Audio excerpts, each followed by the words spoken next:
Sir आप काफ़ी अपने सेशंस में बात करते हैं कि हम बहुत लीनियर तरीके से सोचते हैं, हमारा जो माइंडसेट है मोस्टली वो नैरो थिंकिंग के उस थॉट प्रोसेस से चलता है।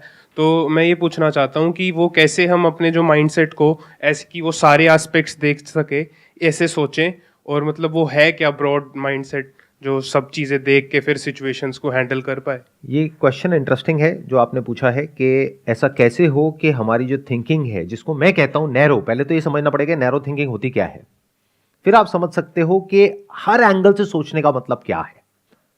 हम सबकी थिंकिंग का एक सेंटर पॉइंट होता है, दैट इज दी सेल्फ। जब तक आपकी थिंकिंग का सेंटर पॉइंट है मैं, मेरा, मेरे, इसमें क्या क्या आ गया? आपका जो अपना कॉन्सेप्ट है मैं का वो आ गया, मेरा, ये मेरा है, वो मेरा नहीं है, चीजें आ गई, मेरे, लोग आ गए। तो हमारी थिंकिंग इसी दायरे के अंदर गोल गोल घूमती है। हमारे जितने भी बायसेस हैं वो सब इसी से रिलेटेड हैं। जो मेरे लिए कन्वीनियंट है उसको मैं सही कहता हूं, जो मेरे लिए बेनिफिशियल नहीं है या इनकन्वीनियंट है या मेरे कंफर्ट जोन से बाहर है उस सबको मैं गलत कहता हूं। तो हमारी थिंकिंग बस इस मी से ही शुरू होती है और मी पे ही खत्म हो जाती है। सो ये जो हमारा मैं का दायरा है, इस दायरे के थ्रू हम इस दुनिया को देखते हैं, समझते हैं, इंटरप्रेट करते हैं, और ये बहुत ही बायस्ड है। ये बिल्कुल ऐसा है आपने एक रंगीन चश्मा लगाया हुआ है, सबने अलग अलग रंग का, तो एज इट इज कहीं किसी को कुछ नहीं दिख रहा है। कोई बोल रहा है ये जो सिचुएशन है या ये जो इंसान है ये पीला है, कोई कह रहा है नीला है, आपस में लड़ रहे हैं, मर रहे हैं, कट रहे हैं। दोनों का way of looking at life बिल्कुल एक दूसरे से अलग अलग है। सामने वाले के पॉइंट ऑफ व्यू को कोई समझ ही नहीं पा रहा है। हमारे पेरेंट्स के साथ में जो हमारे क्लैशेस होते हैं उसकी भी जड़ यही है। वो अपने मैं से देख रहे हैं इस दुनिया को, और जो बच्चे हैं वो अपने मैं से देख रहे हैं इस दुनिया को, तो वहां पे क्लैश हो जाता है। अगर दोनों में से कोई एक दूसरे के वर्ल्ड व्यू में एंटर कर सके तब वो समझ सकता है कि उसका स्टैंड पॉइंट क्या है, नहीं तो हम समझ ही नहीं सकते। फटाफट से लोगों को देखते हैं, दोनों में से एक कैटेगरी में फिट करते हैं कि इस इंसान से मेरा फायदा है, नुकसान है। फायदा है तो उस इंसान को हम यूज करते हैं अपने फायदे के लिए, नुकसान है तो उससे पीछे छुड़ाते हैं फटाफट से। और अपने इस फायदे और नुकसान को भी हम कभी क्वेश्चन नहीं करते हैं। तो बड़ा हम कभी सोच नहीं पाते हैं, बड़ा हम कभी देख नहीं पाते हैं, दूर तक नहीं देख पाते हैं। दुनिया में जो एक्चुअल में हो रहा होता है उसको हम नहीं देख पाते हैं। जैसे एआई में इस वक्त कुछ इतना बड़ा हो रहा है जिसकी कोई हद नहीं है, लेकिन इंडिया में 99.99% लोगों को उसके बारे में कुछ भी नहीं पता है। They have got no clue of what is coming. मेरे जो सेशंस अपलोड हुए हैं एआई से रिलेटेड, वहां पे जाकर के कमेंट्स देखो, लोगों को मजाक लग रहा है। तो हो रहा है कुछ बहुत बड़े लेवल पर। जो सिलिकॉन वैली में स्टार्टअप्स हैं एआई बेस्ड, उनको फंडिंग मिल रही है, एक के बाद एक कंपनीज आ रही हैं, एक के बाद एक प्रोडक्ट्स आ रहे हैं। जैसे पहले एक प्रोडक्ट डेवलप होता था और लॉन्च होता था, कुछ साल बाद फिर उसमें से कुछ चलते थे, कुछ नहीं चलते थे। आज कुछ दिनों में लोग लॉन्च कर पा रहे हैं, क्योंकि जो बेसिक इंफ्रा चाहिए होता है मशीन लर्निंग के लिए वो सब रेडी है। उसके ऊपर आप कुछ भी बिल्ड कर दो। एक ने चैट जीपीटी निकाला, एक ने उसी का ऑटो जीपीटी निकाल दिया। तो ये सब क्या है हमें पता ही नहीं है। क्यों? क्योंकि हम अपनी प्रॉब्लम्स में बिजी हैं। तो हम समझ ही नहीं पा रहे कि 2 साल बाद, 5 साल बाद, 10 साल बाद क्या होने वाला है। प्लस आप लोग अगर ध्यान से अपने बिहेवियर को ऑब्जर्व करोगे तो वहां पर आपको बहुत सारे कॉन्ट्रडिक्शंस नजर आएंगे। वो तब देख सकते हो जब इस मैं से आप फ्री हो जाओ। मैं से फ्री होने का तरीका है इस मैं को क्वेश्चन करना पड़ेगा, और कोई तरीका नहीं है। तब आप उसके झूठ को देख सकते हो। बिल्कुल जैसे कि एक भूत होता है, आप में और एक भूत में ज्यादा फर्क नहीं है। मैं आपके लुक्स के ऊपर टॉन्ट नहीं मार रहा हूं। मैं कह रहा हूं कि मतलब अंदर से आप जिसको मैं बोलते हो, उस मैं में एट अ साइकोलॉजिकल लेवल और एक भूत में कोई फर्क नहीं है। दोनों को क्वेश्चन करो, गायब। और हो सकता है आप क्वेश्चन करो और सिंसियरली करो और फिर उस मैं के झूठ को देख लेते हो। अब आप बैठ करके तसल्ली से इस दुनिया को जैसी है वैसे देख सकते हो, खुद को जैसे हो वैसे देख सकते हो। फालतू की बातें नहीं करोगे फिर। ये जो पूरी दुनिया में होती है, जो भी बातें आप सुबह से रात तक सुनते हो या करते हो, उन सबको क्वेश्चन किया जा सकता है। आपके पैरों के नीचे से जमीन निकल जाएगी। क्या बोल रहे हो सर, हमने तो बुक्स में कुछ और ही पढ़ा है। जो बुक्स में होता है और जो रियलिटी में होता है उसमें जमीन आसमान का फर्क होता है। बट उसको देखने के लिए you have to be free from this concept of self. तब कह सकते हैं कि आपकी विजन बड़ी है, तब आप देख पा रहे हो जो सच है उसको एज इट इज, बिना किसी फिल्टर के, बिना किसी लेयर के। उसमें से 99% बातें आप कह नहीं सकते लोगों को, लोग बर्दाश्त नहीं कर पाएंगे। लोग झूठ में ही जीते हैं और वहीं पे खुश है। वो इसी में खुश है कि व्हाट्सएप पे फॉरवर्ड करते हैं, सच बोलना चाहिए, लालच नहीं करना चाहिए, गुस्सा नहीं करना चाहिए, मन शांत रहना चाहिए। ध्यान से कभी ऑब्जर्व कर लेना, जो सबसे ज्यादा इस तरह के व्हाट्सएप मैसेजेस फॉरवर्ड करते हैं ना लोग, सबसे घटिया वही होते हैं।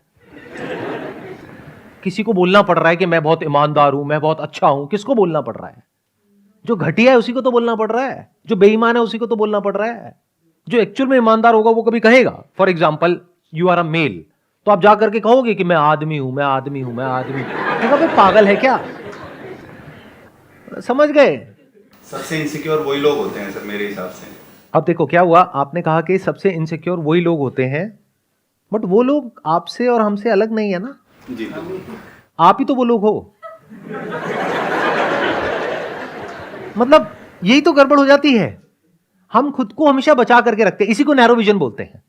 हम क्या करते हैं, सोशल मीडिया पे गए, अपनी पूरी भड़ास निकाल दी किसी भी इंसान के ऊपर, तो इतनी घटिया हरकत कैसे कर सकता है, और खुद हम अंदर से ऐसे ही है।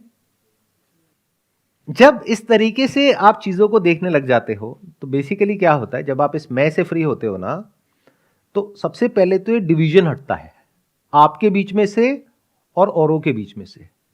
नहीं तो डिवीजन बना ही रहता है। पहले मैं बहुत घटिया इंसान था, अब मैं बहुत अच्छा इंसान हो गया हूं। अच्छा, सच में आपके अंदर जो चलता है ना सुबह से रात तक आपकी ब्रेन के अंदर, अगर वो टेलीविजन के ऊपर टेलीकास्ट कर दिया जाए ना, अगले दिन किसी को मुंह दिखाने के लायक नहीं रहोगे। लेकिन मैं तो बहुत अच्छा इंसान हूं। जब आप मैं से फ्री होते हो तो आप देख लेते हो कि जो पूरी ह्यूमैनिटी है, जिसकी तरफ मैं उंगली करता रहता हूं, जिसके बारे में मैं उल्टा सीधा बोलता रहता हूं, तो अपने अंदर आप झांक करके देखते हो, आपके अंदर कुछ बुरे से बुरा भी है, अच्छे से अच्छा भी है, सब कुछ है। तो ये जो आपने क्वेश्चन पूछा कि भाई हमारी जो विजन नैरो है, पहले तो इस नैरो विजन को समझो, इसका मतलब क्या है। मतलब अपना ये जो कॉन्सेप्ट ऑफ सेल्फ है उसके थ्रू दुनिया को देखना, ये बहुत ही एक नैरो तरीका है दुनिया को देखने का। मेरा ये रिलीजियस बैकग्राउंड है तो मैंने अपने रिलीजियस बुक में ये पढ़ा है तो ऐसा ही होता है, और कोई दूसरा इंसान है वो कुछ और ही बोल रहा है, नहीं ऐसा नहीं होता, ऐसा होता है। दोनों में से सच क्या है? ये है वो है? क्वेश्चन करना पड़ेगा। आप कह रहे हो क्वेश्चन करना पड़ेगा। अब क्वेश्चन कौन करेगा? आपकी जो बिलीफ्स हैं, आप उससे अलग थोड़ी ना हो। इस बात को बारीकी से समझ लो, अगर समझ सकते हो। ये समझ आएगा नहीं, आपको लगता है कि मैं हूं और ये मेरे बिलीफ्स हैं। अगर आप में से आपके बिलीफ्स हटा दो, आपके थॉट्स हटा दो, तो आप हो क्या? Minus thought where is thinker. तो you are your beliefs, you are your thoughts. तो आप क्या खुद को क्वेश्चन करोगे? अपनी जो रिलीजियस बुक है उसको क्वेश्चन करने का मतलब खुद की आइडेंटिटी को क्वेश्चन करना, वो करोगे आप। उसके लिए तो आप लड़ने मरने को, कटने को तैयार हो, उसको बचाने के लिए। तो एक है बायोलॉजिकल सेल्फ, एक है साइकोलॉजिकल सेल्फ।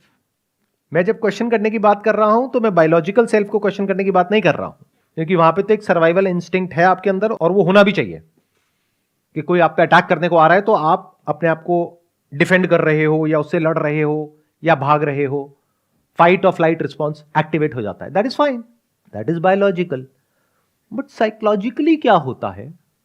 साइकोलॉजिकली जो आपकी बिलीफ्स हैं, आइडियाज हैं, जो आपकी मान्यताएं हैं, जो भी आप मानते हो, उसको कोई क्वेश्चन करता है तो इतना गुस्सा क्यों आता है? क्योंकि आप वो ही हो। और जब आप उन सारे बिलीफ से, अपने आइडियाज से, नोशन से, सबसे फ्री हो जाते हो, तो आप खुद से फ्री हो जाते हो। फिर आप कुछ भी क्वेश्चन कर सकते हो।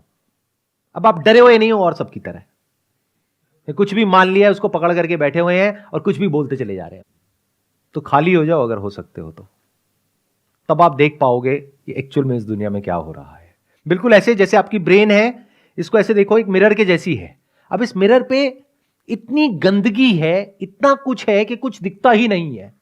उसके अलावा जो उस पर है, क्या है उस मिरर के ऊपर? आपकी ब्रेन में क्या है? मेमोरी है। तो उस मेमोरी के अलावा ब्रेन में क्या कुछ और नया आता है? जब कुछ देखते भी हो तो उसको भी मेमोरी के थ्रू देखते हो। देखते ही एकदम से अंदर कुछ बोलने लग जाते हो। कभी बिना बोले देखा है इस दुनिया को? बिना कुछ बोले क्या कभी देखा है इस दुनिया को? कैसे देखते हैं ये पता है। तो कहां देखा हमने? मैं कुछ भी बोलता हूं, सामने से कमेंट आता है कुछ ना कुछ, और वो कहां से आ रहा है, कहीं से कुछ पढ़ लिया है, बस उसको बीच में ला करके रिलेट कर दिया, मतलब उसके थ्रू देखा, एज इट इज तो देखा ही नहीं। फॉर एग्जाम्पल मैं रीबर्थ से रिलेटेड कुछ बोल रहा हूं, तो फटाफट से क्या किया, अपने माइंड में जाकर के ढूंढा कि क्या मेमोरी पड़ी हुई है, कहां क्या पढ़ा है, क्या सुना है अपने घर वालों से, और क्या आपके बिलीव्स हैं, उसके थ्रू समझने लग गए। तो क्या खाक समझ आएगा आपको मैं क्या बोल रहा हूं? मैं छोड़ो, कोई भी क्या बोल रहा है कुछ समझ आने वाला है ना?